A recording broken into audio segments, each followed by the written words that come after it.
Thankful for her way these stories hold on to the lifetime we won't get back. I know these rivers carry on.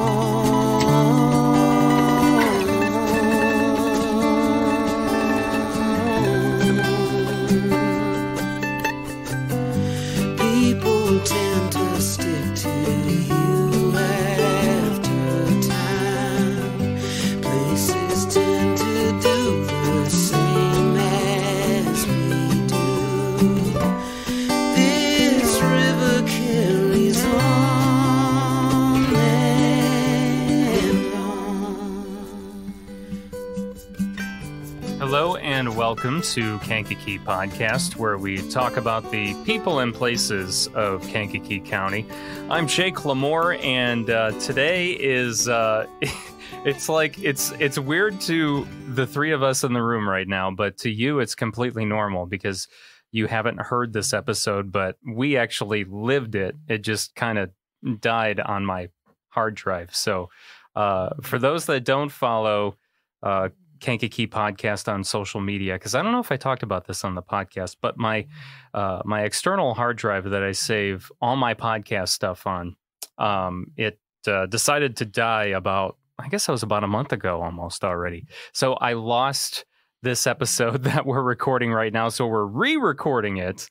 But I'm very grateful that you guys were willing to do that. So let's get to it. Let's welcome Veronica Featherston, who is the executive director of the Kankakee County Museum, and then also Jack Klasey, who works at the museum, but also you're a author, historian yourself. You write weekly in the Daily Journal. It is a pleasure to have you both here. So this is our monthly episode where we team up with the Kankakee County Museum, and we put out something historical for people to listen to and check out. And we're going to be talking about the ever-famous Bradley House today. But before we do that, Veronica, what are the upcoming events for the Kankakee County Museum? Yeah, we actually started a new yoga class at the French Heritage Museum, and that's on the 2nd and 4th Sundays of the month, and that starts at 7 a.m., so it's a sunrise yoga. Oh, cool. Is that outside then? It's actually upstairs in, like, the barn. Oh, is that the area cool. you just kind of cleared out? Or is that a different really full. part? Oh, okay. There's not a whole lot. There might be tables and chairs set up for events, but it's pretty wide space that we'll be using for yoga. So we've got that going on. That's exciting. And then on September 25th, that's a Saturday. That's coming up this weekend.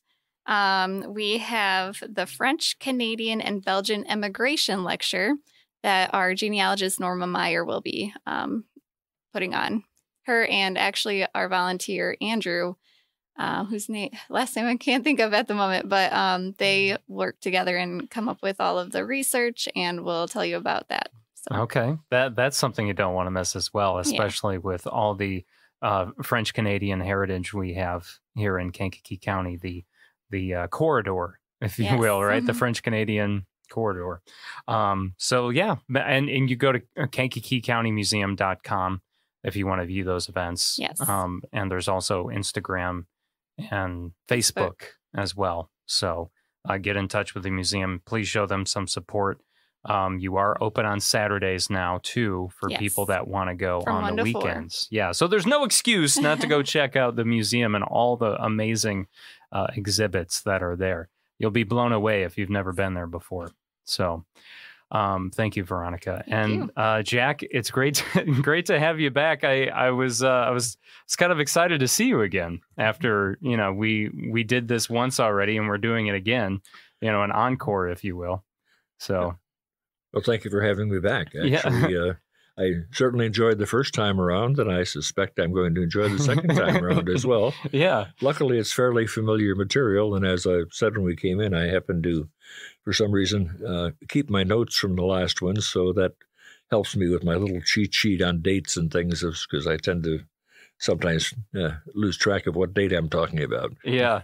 I'm very, very thankful for that, by the way, that you that you kept those notes. So I was actually recently at a party, a Labor Day party just across the street from the Bradley House. So I was like, oh, it's like, this is fitting. We're going to be, re-recording this episode again. And it was a beautiful day just looking at it along the river there.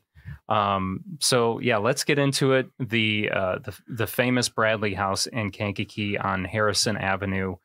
Where does it begin, Jack? Where does the birth of the Bradley House begin?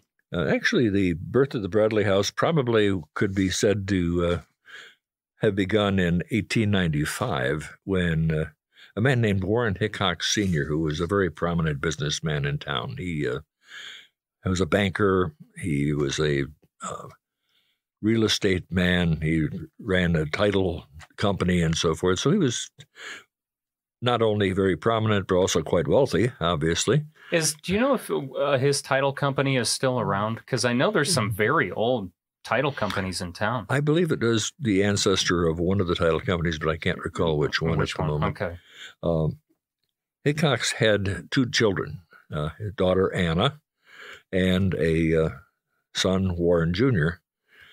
Well, when Warren Sr. died, and this was really a tragic situation, his wife died on April 3rd of 1895, and he died 2 days later, leaving the two children, who at that time, Anna was a young woman. She was, I think, in her 20s, and her brother was... Actually, she was closer to maybe 29 or so, because her brother was quite a few years younger, and he was still kind of high school age, I believe. How old were they when they passed away? Was it just like heart issues, or? They were both in their, I believe, 60s. Okay. And Anna sort of always thought that her father just died of a broken heart. Which is possible. That is a thing, but it's so rare, though, to in the grand scheme of things. But yeah, the factor here, though, that as far as Warren was concerned, Warren Sr. was one of the choice properties that he owned was just down the street from his house. His house was on the southwest corner of Harrison Avenue and River Street. It was quite an elaborate house. He was a very important, wealthy man. Is it still there? No. It's no longer there. No, okay. It's been replaced by more modern dwellings. But he owned a piece of property down at the river end of Harrison, which was very nice. Somewhat more, I think close to 2 acres, but I'm not sure the precise amount. And obviously that was willed to his two children since his wife had not survived. They thought, and this was about 1900, so 5 years after he died. By that time, both of them were married, both of the children. And they began eyeing this property and thinking, this would be a good place for both our families to build houses. So they thought, that sounds like a good idea. And I just ran across, while doing some research in some 1900 newspapers, a very short notice that ran in the Kankakee Daily Gazette on July 2, 1900. And it was headed, 2 Elegant Residences. The plans for the residences for Warren Hickox and B.H. Bradley are in the hands of the contractors for bids. The houses will be erected on Harrison Avenue and will cost in the neighborhood of $10,000 each. All modern improvements and conveniences will be adopted, and when completed, the structures will probably be the finest in the city. $10,000 in 1900. Even more significant, they don't mention the name of the architect. Yeah, I was going to say, I wonder, do you think that was done on purpose? No, I think it was done through lack of information. Frank Lloyd Wright was not very well known at that time. He was still a young, struggling architect. He was working for Adler and Sullivan in Chicago and moonlighting, designing houses and so forth. In fact, he eventually, at some point, he got fired by Sullivan for doing outside contracting work, which was not in his contract. Yeah, was Sullivan this is completely off topic, but this just came into my head. Was Sullivan the architect that designed the World's Fair in No, the that late was- 1800s? No, that was Burnham. Okay, that was Although Burnham. Louis Sullivan did actually, Admiral Sullivan designed the transportation building at the 1893 World's Fair, Okay. which was one of the few that didn't follow the classical theme of all the others. Think of Museum of Science and Industry. That was the kind of, in fact, that was one of the original 1893 buildings. But that style of columns and porticos and all that sort of thing was the dictated style, except for people like Adler and Sullivan, who decided to break tradition and had a beautiful building. Yeah. But Wright was, at the time, was living in Oak Park and commuting into the city, and was somewhat at the beginning of his career. He was beginning to become well known in Chicago, but I think no one in Kankakee had ever heard of him. Somehow, Anna Bradley had learned about Wright and what he was doing, and she was intrigued. And she and her brother went up to Oak Park and talked to him, looked at some of his drawings, I believe, and said, "Come down to Kankakee and take a look at the property you've got and give us some ideas." So somewhere in the early part of 1900, Wright came down on the IC and got off and was taken over to the property and looked and said, "Yeah, I think this would make a nice site for a couple of houses." Originally, the house for Warren Jr. was going to be on the river bank, and Anna's and B. Harley Bradley's house was going to be on the northern part of the property. But as he was designing the houses, Wright, for some reason, designed a larger house, probably from a money standpoint, for Bradley, because B. Harley Bradley was an executive with the Bradley Plow Works, which was probably the largest employer in Kankakee at that time. So anyway, he suggested that really the house for the Bradleys should be on the larger chunk of property on the riverfront, and the Hickox house would be at the remainder of the property just north there. And that's the way it turned out, of course. Anna Hickox was, I think, a very strong-willed person. She was definitely the one who negotiated with Wright and with various people to build the house, whether B. Harley was just too busy with work or maybe she ran the show. But the houses were underway, and by about spring of 1901, excuse me, the Hickox house was pretty well done in the spring, and the Bradley house was almost finished. While Wright was doing this, he would come down, and since the Hickox house was further along, if he needed to stay overnight, he camped out in the basement of the Hickox house. He also was, I understand, a very particular type. If things didn't go the way he wanted them, he was unhappy. There's probably apocryphal story that he carried a little hatchet around with him, and if he didn't like some of the woodwork that he saw done, he'd chop it up. Wow.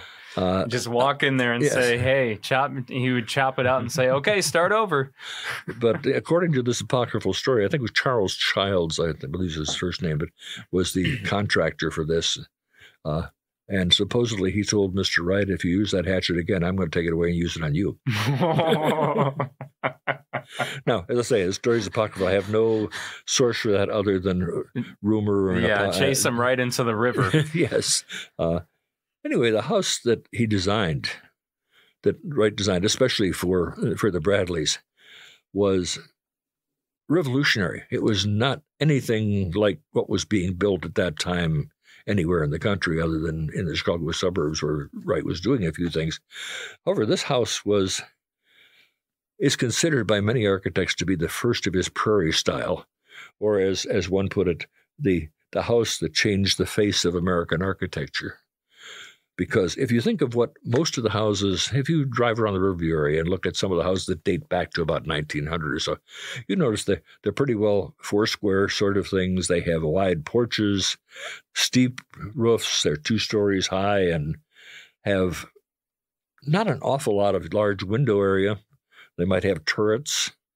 And if you looked inside, the rooms would be small and kind of cramped feeling. Wright went just the opposite way on that. His idea was that the house on the prairie should sort of grow out of the prairie. As he said at one point, a building should appear to grow easily from its site, shaped to harmonize with its surroundings. And if you stand back on Harrison Street, across the street from the Bradley House, and take a look at it, you'll see what he's talking about. It seems to grow out of the land. It's low. It has low sloped roof with wide eaves for shading the windows. There are bands of windows all across the house, so there's plenty of light flowing in. And it's just a totally revolutionary kind of house. Inside, there's a great deal of openness to the rooms. If you walk in, you'll come into this relatively small entry area. I mean, turn left and walk into what is what would be called today the great room, but the living room in this case. It's wide open. It's filled with light. There's a beautiful fireplace, and the rooms flow from one to another. Excuse me. So it was a revolutionary kind of house. The Bradleys lived there for, I'm thinking here about 11 years. They were about in 1912. A man called A.E. Cook, who was an entrepreneur, developer, he developed the area, what's now Brookmont Boulevard. In fact, not far from where we're sitting right now. Yeah, we're not far from that at all. That whole area he developed as a residential area.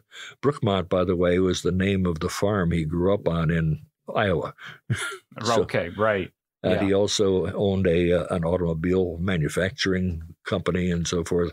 But anyway, he decided he was always trading property or buying property. So he traded with the Bradleys a good-sized farm in Iowa for the house. And they then moved out to the farm. This was in 1912. Excuse me. No, you're fine. Dry. You're fine. Yeah. All the talking will do that to you. The trade, unfortunately, for the Bradleys did not work out well. They did not really live a farmer's life and didn't like it very much. B. Harley Bradley still did some business. The Bradley factory by that time had pretty much been sold to the Sears Roebuck and Company, and so the Bradleys had only kind of a very small share, very small role in operating place. Mm-hmm. But Bradley traveled on his business. He was an unhappy man.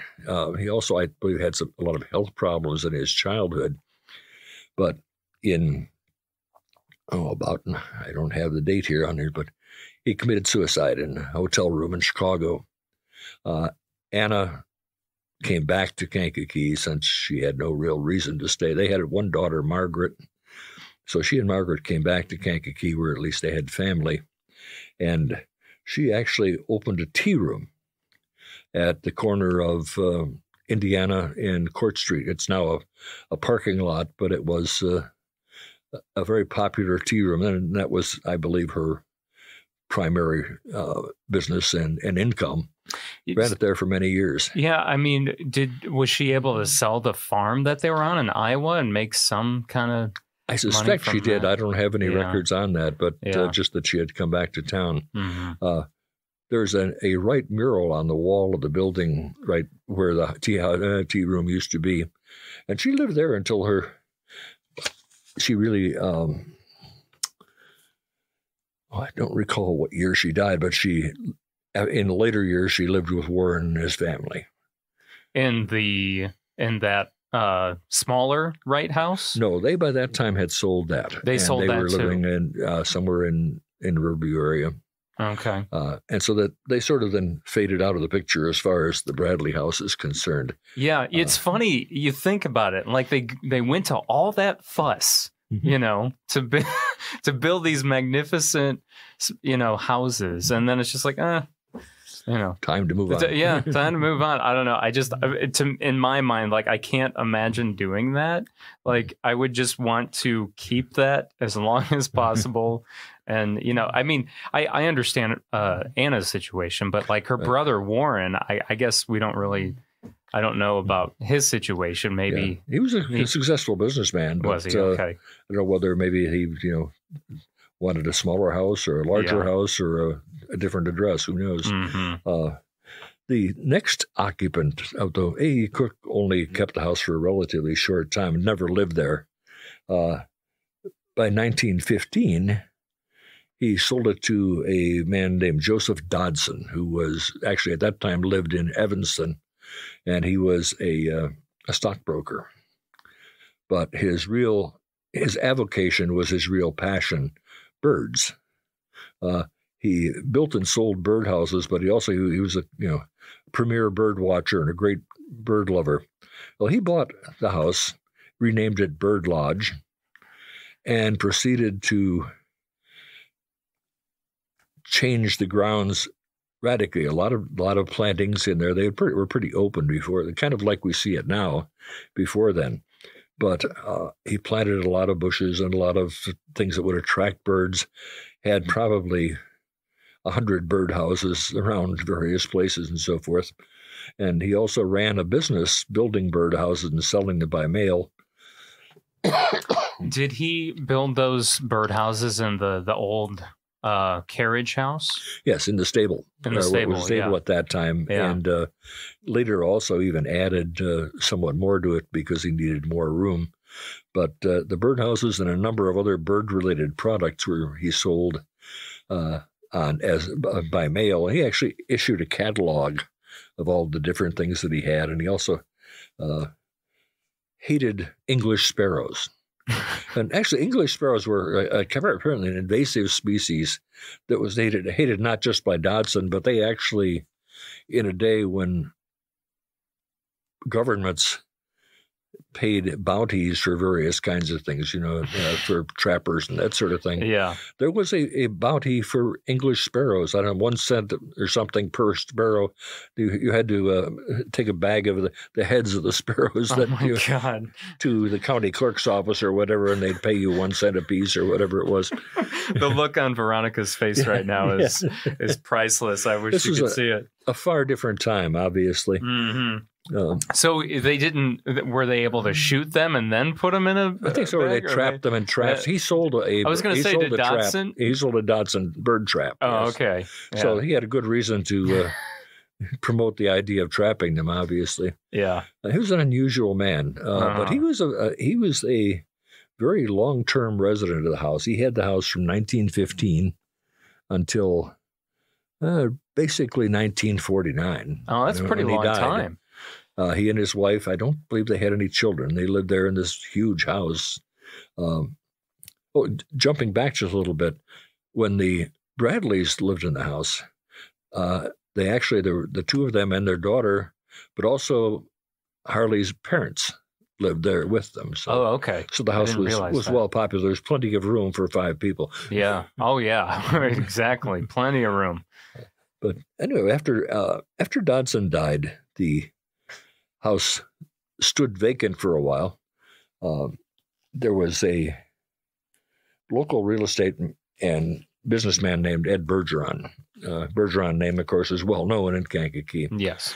But I'm told that he thought briefly of living there, but his wife took one look at it and said, "This is too much house. No." So I don't want to clean this. Yes. So he put it on the market. Hadn't gotten too much interest initially, but he was on a vacation trip up to the state of Michigan, up along the lakeshore one time, and happened to drop into a restaurant there, and was talking to the 2 guys that owned the restaurant, who were both Army veterans. They had been cooks in the Army. And he was talking about this. And they said, that'd be a great place for a restaurant. The 2 men were Marvin Hammock and Ray Schimmel. And so they negotiated, came up with the right price, took over the place, and renamed it Yesteryear, and specialized really in that was in 1953 when they opened Yesteryear. They specialized in sort of home-style food, but the elegant surroundings and so forth really attracted people. For many years, they were a regular stop on bus tours out of Chicago. People would be, especially little old ladies and so forth, would load up the bus and come down there for lunch. Yeah, yeah. And also many others, of course. I recall eating there when we first came to town, and it was quite good. There were a few things I didn't think were great about it, but the food was generally good, and the surroundings obviously were wonderful. The living room was the main dining room. And then there were others off to the side as well, right? Mm-hmm. It would have been interesting to kind of see how they had it laid out at that time. There was a closed port or a porch at the south end of the house that they enclosed, and that became the bar. But they had also other rooms, and eventually, late in the years that they owned it, they also actually opened another bar on the second floor of the stable, which obviously no longer was being used to build birdhouses. But well, they could have a few drinks and give it a try and see how that would work out. Yeah, that would work out. But the restaurant was quite successful. They advertised in Chicago and Midwest. They drew from quite a large area. And by 1984, though, both the owners were in ill health and they were ready to retire. So they sold it to a man named Richard Murray, who was a local person who had an out-of-town partner who had quite a bit of cash, who actually sort of financed the deal, as I understand.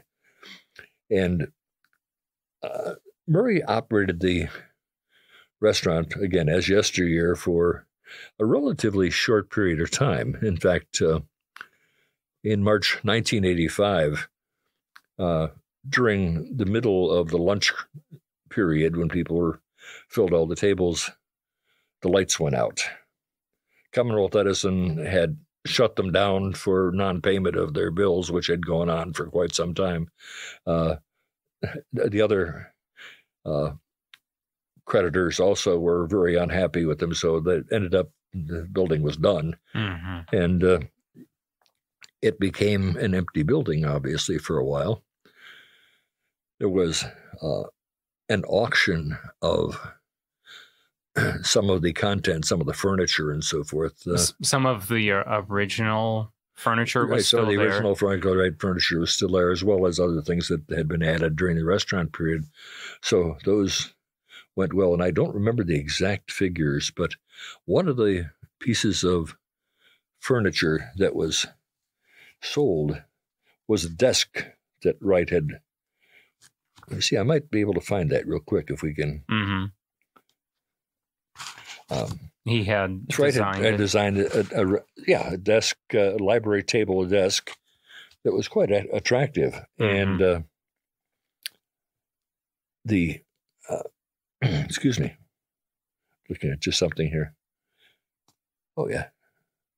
The things, their desk sold for $20,000, which was pretty substantial. Yeah. 2 years later, however, I've forgotten the name of the person, a very well-known Hollywood entertainer bought it at auction for $176,000. Oh, yeah, we talked about that in the original recording. Barbara Streisand, right? It was Barbara Streisand. Yeah. Thank you. I couldn't recall. Yes, Barbara Streisand. Barbara Streisand, 240. I don't know whether she still has it or whether it's been passed on. That would be interesting to find out. Yes, it would. Yeah. Barbara Streisand has a connection with Kankakee. And also during the period when the Yesteryear was operating, the owners also sold stained glass windows or leaded glass windows and some of the furniture and so forth at auction.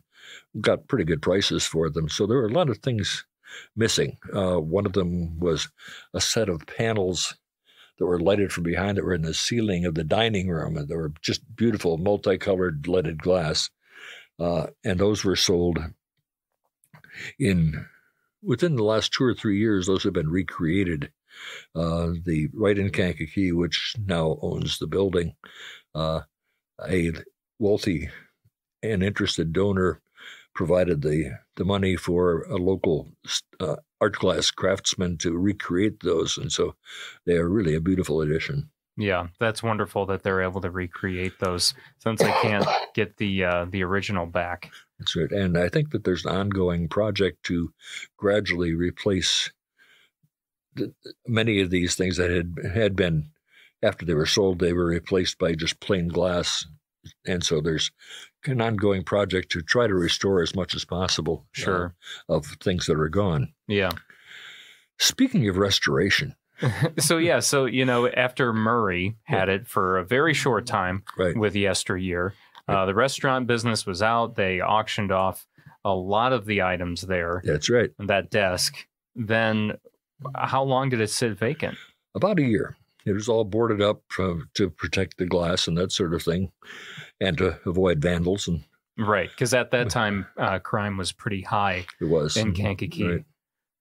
So, in a year after it was shut down, a local businessman named Steve Small, whose family owned the Journal and the radio stations and so forth, bought the house with the intention of restoring it to the original condition, the original Frank Lloyd Wright, because there had been a number of changes. Of course, a commercial kitchen had been built out back because the original kitchen, of course, wasn't up to restaurant standards. No. And there were other structures on it that had changed a lot.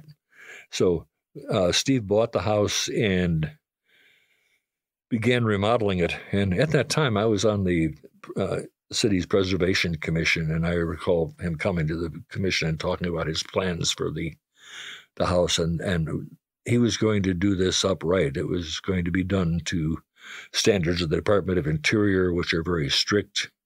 And it was pretty well along when, unfortunately, in September of 1987, when the building was in pretty good shape by that time, he was kidnapped and buried alive out south of Aroma Park by the kidnapper, with the intention that he would get his ransom and then free him. Well, unfortunately, the way that the box that he was buried in was designed very poorly. Yeah, it was very poorly, and he actually asphyxiated. But the perpetrator was eventually caught, and he and a woman associate of his were spending a great deal of time in prison. And it's sad to think too is the Bradley house is how the kidnapper lured him out of his house. That's right, because the man who kidnapped him had been it was a minor contractor doing some work on the house, and arranged to call Steve in the middle of the night and say, "Oh, we got a problem with the house. You got to come over here and take a look at it right away." And that was the last anybody ever saw of him. Yeah. So once Stephen Small was kidnapped and he was murdered, what happened then? Okay, in 1990, did it? The house pretty well sat for several years because did it stay in the Small family that time? Or I believe it did. Yes. Okay.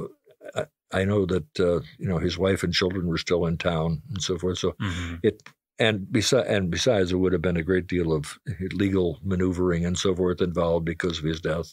Right. But in 1990, a group of local businessmen purchased the house. It was called Glenn Lloyd Associates.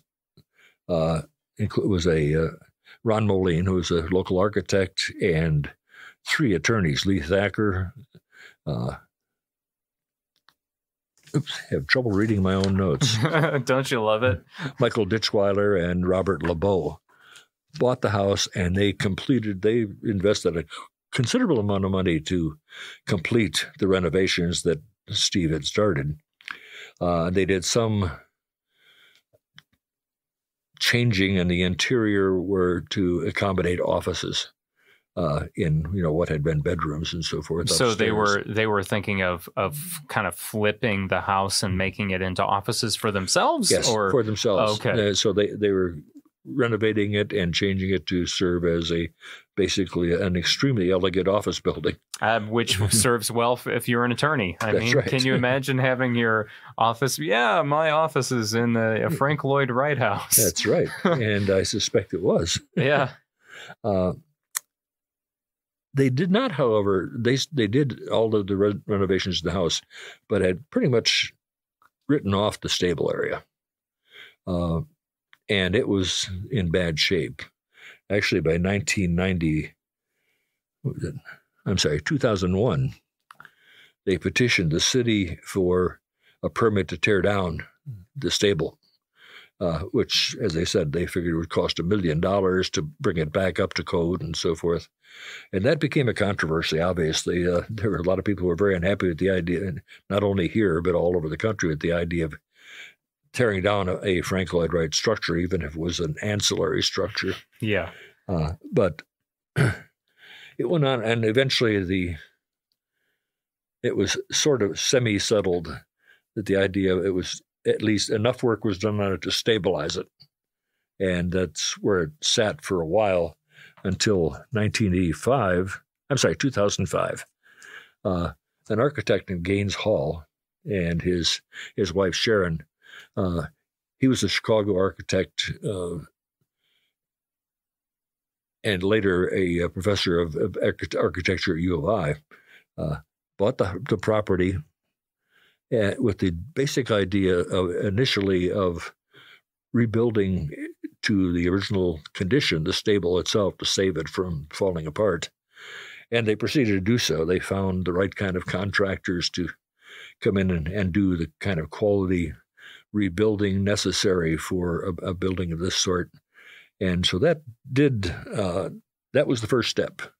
There were some other things. They also then wanted to undo some of the changes that were done by Glenn Lloyd Associates to suit the place for office buildings and restore it to the original condition of the original B. Harley Bradley House. Unfortunately, they had a setback or two. They were living in the house at the time. They had sold an earlier house. They had a house in the Kankakee area, had sold that, and I think probably partly to finance the work, and they had moved into the house. In January of 2006, they were out to dinner with some friends and got a telephone call saying the house is on fire. Oh. And it started in the attic. I believe the cause might have been electrical from something I'd read, but it caused damage to the roof and to some areas of the attic and the second floor. And so it unfortunately drove Gaines and Sharon out of the house. They had to go out and rent something for a while, for 14 months, in fact, while that was repaired and other things were being done to the house. That's a long time. It is a long time to be living in a motel. No, actually, I think they rented a house. By that time, I would think they would be, considering 14 months over a year there. That's right. But they finally had the place in really good shape by 2010.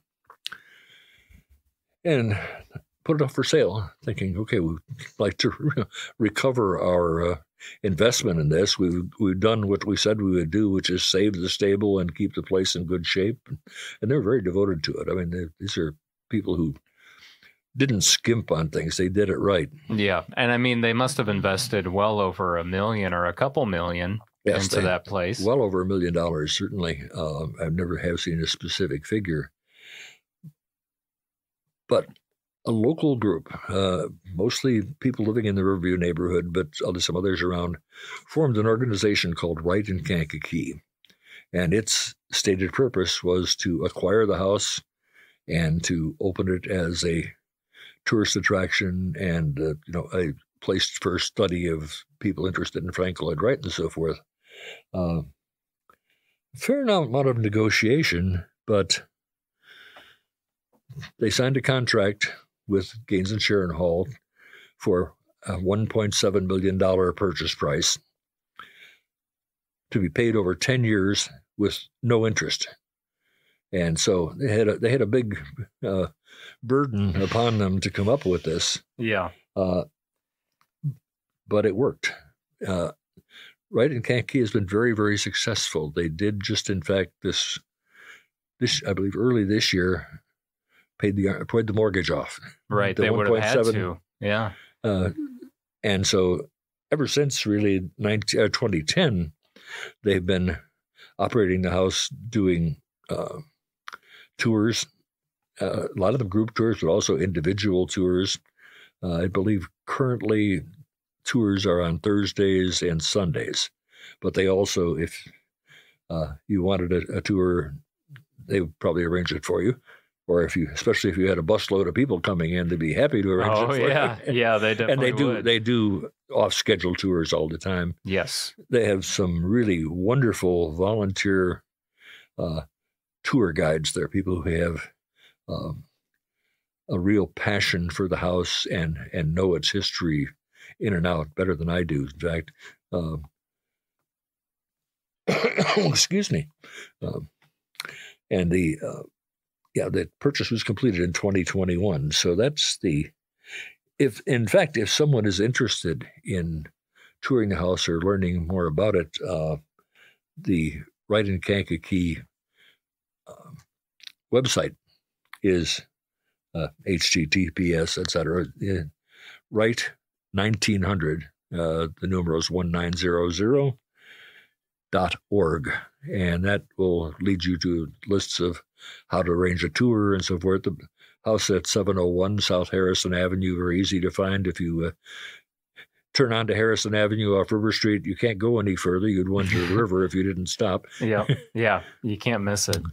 And they have also the Wright and Kankakee has also since acquired by gift from a donor the house across the street, perhaps where you were at your party. That's actually exactly where I was at. Yeah, yes. Yeah, it's a gorgeous house. That's a very nice house. That was built in the 1930s, I believe,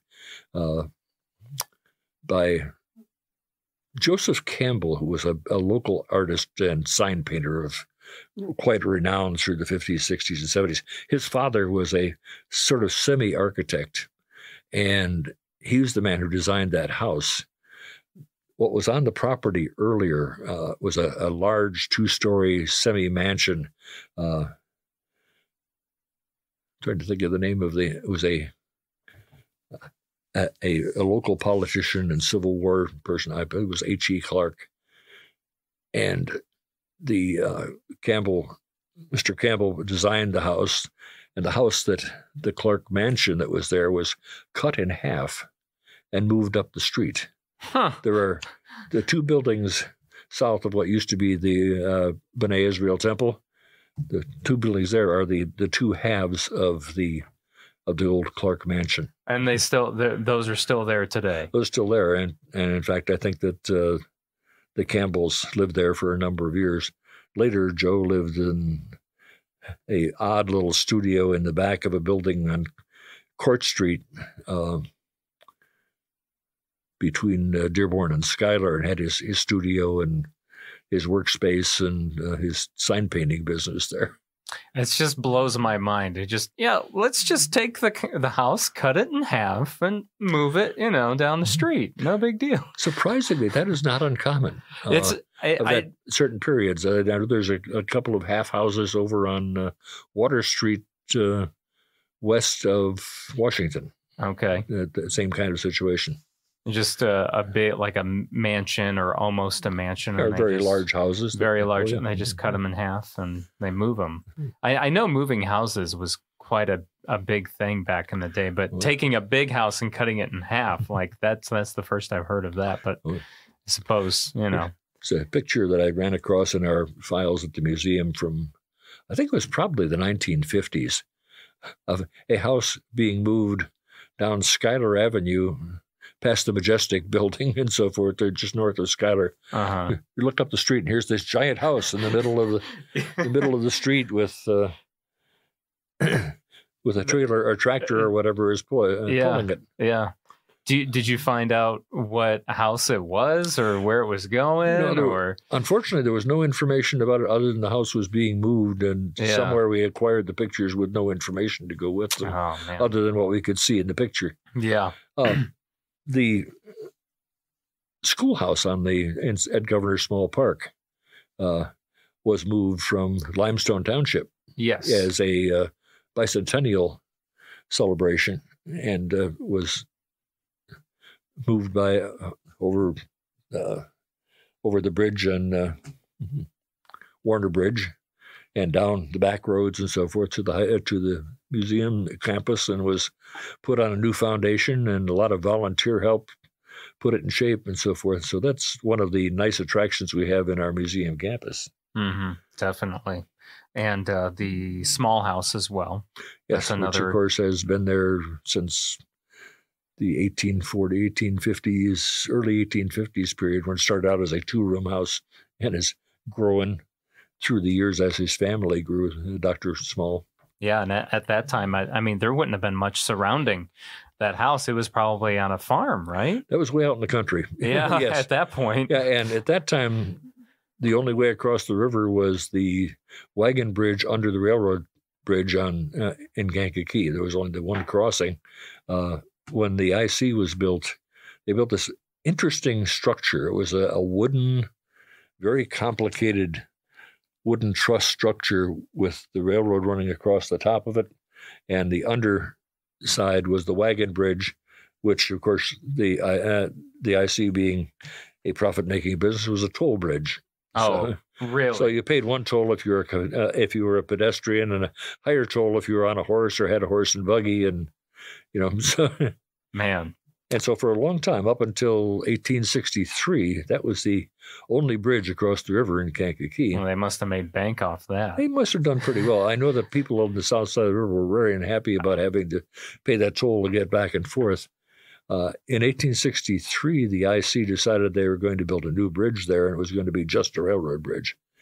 And so at that time, the city fathers said, well, how are we going to get across the river? Yeah. So they decided it was time to build a bridge, so they built the Washington Avenue Bridge, and which looked a lot different from the one that's there right now. It was a arched steel or iron bridge with, I think, 5 different spans across. It was about 600 feet across. And the railroad bridge was also an iron span, but it was sort of trapezoidal trusses, very different. The reason I know that is I just finished writing a column which is going to run this Saturday on Washington Avenue Bridge. Wonderful. Yeah. I'd point out again that it's every weekend, right? The Saturday edition. It's always in the Saturday. Yeah, always on the Saturday. In fact, by the time people are hearing this, it will have run several days before. Right, exactly. But that's always something I look forward to seeing every weekend is your column. It's always so great to discover something new.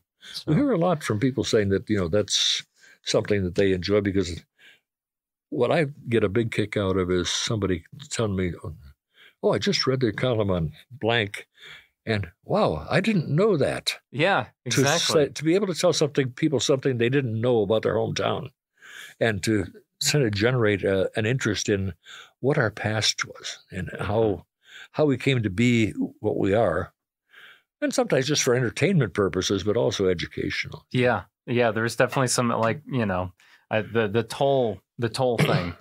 I find that to be kind of funny. They're charging a toll to get across the bridge. And most people living here today, unless they're over 40 or over 50 even, couldn't conceive of the idea of a town with only one bridge across.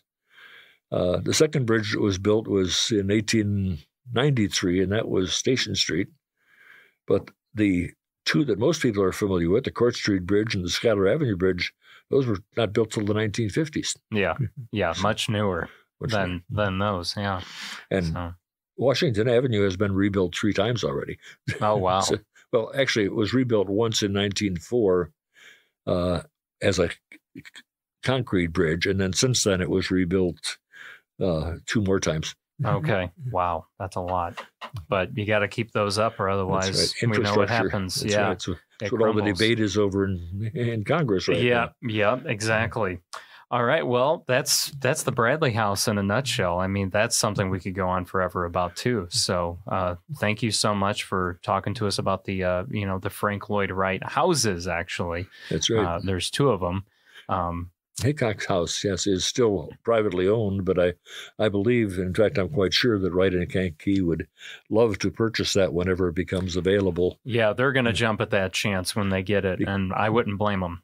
I wouldn't either. Yeah, exactly. Because it's been in private hands all its life and has always been a private residence. There's been some exterior changes that would have to be taken care of, and I'm not sure about the interior. I would imagine. And hopefully it wouldn't be as difficult as the first house to restore it. It's a somewhat smaller house and not quite as elaborate either. Yeah, right. Yeah, like when you if you've never been over there, when you go and see it, you can see the resemblance, you can see the similarities, but yeah, it's much smaller, not as grand. That's right. It's kind of a like the little sibling of of the big house. The Bradley house has considerable resemblance to probably one of Wright's most famous houses in Chicago, the Roby House up in Hyde Park. Okay. And if you look at that, you can say, yeah, I see that difference. The same wide arches and bands of leaded glass and open flow through the building and so forth. So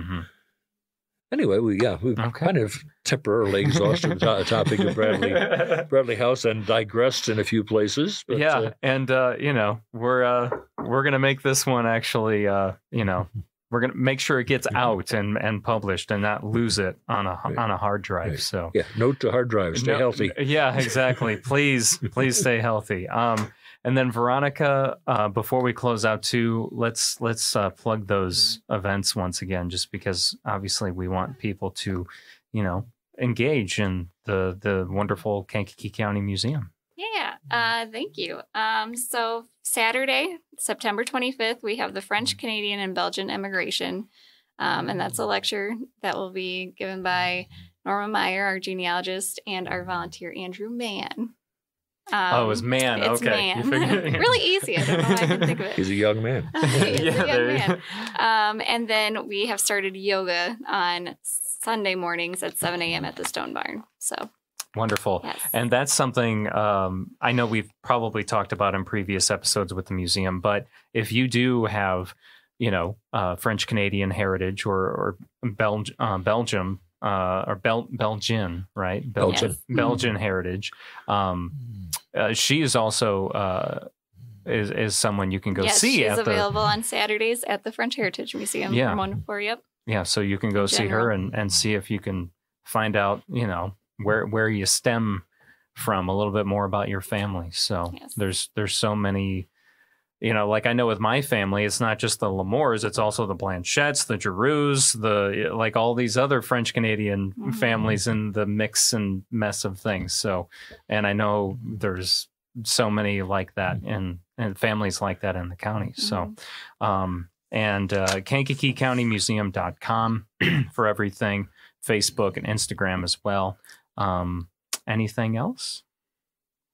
No, that's it. All right. Well, Jack, thank you so much once again for being on, and we can make this happen again and make sure it's not a repeat, a rerun. So. Well, thank you so much. Actually, it's been very enjoyable, and I would be happy to come back if you will have me again. Yeah, of course, absolutely. Well, that concludes this episode of Kankakee Podcast. I'm Jake Lamore. You can catch up on previous episodes of this podcast at KankakeePodcast.com. You can also sign up for our mailing list there, find out how you can become a sponsor and so many other things. Also follow us on social media, Facebook, Twitter, and Instagram as all at Kankakee Podcast as well. And our theme song is by Lupe Carroll. New episodes, by the way, do drop every single Monday. So we'll talk to you next week. People tend to